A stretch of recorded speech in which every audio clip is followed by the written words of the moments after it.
ایک مالدار شخص کے یہاں اولاد نہ تھی، اس نے اس کے لیے بڑے جتن کیے مگر کامیابی نہ ملی۔ کسی نے مشورہ دیا کہ مکہ مکرمہ زاد اللہ شرفا و تعظیما حاضر ہوں اور مسجد الحرام شریف کے اندر مقام ابراہیم ہے، وہاں جا کر دعا کرو، انشاءاللہ آپ کا کام ہو جائے گا۔ اس نے ایسا ہی کیا، اللہ تعالیٰ نے اسے چاند سا بیٹا عطا فرما دیا۔ اس نے بھی بڑے ناز و انداز سے اس کی پرورش کی، اکلوتے بچے کو ضرورت سے زیادہ پیار بھی دیا مگر درست تربیت نہیں کی، جس کے سبب وہ بیٹا آوارہ بن گیا۔ باپ کو بہت دیر میں ہوش آیا، ایک تھا نا خوب لاڈ پیار سے اور پیسے دے دے کے پالا، اب دیر سے سمجھ میں آئی بچہ ہاتھ سے نکل گیا، جس کے سبب وہ آوارہ گردی کرنے لگا۔ اس نے اپنے بگڑے ہوئے بیٹے کو پیسے دینے بند کر دیے، اب یہی ہوتا ہے، نہیں دیتا جا پیسے روکے۔ اس سے وہ اپنے باپ کا مخالف ہو گیا۔ جہاں اس کے باپ نے اولاد کے لیے دعا مانگی تھی، اسی مقام پر مکہ مکرمہ میں مقام ابراہیم پر یہ نالائق بیٹا پہنچتا ہے اور اپنے باپ کے مرنے کی دعا کرتا ہے کہ باپ مرے تو اس کی وراثت کا حصہ مجھے ملے تاکہ میرے خرچے تو چلیں۔ یہ ہے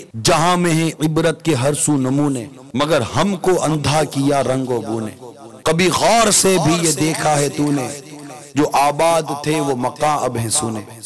جگہ جی لگانے کی دنیا نہیں ہے، یہ عبرت کی جا ہے تماشا۔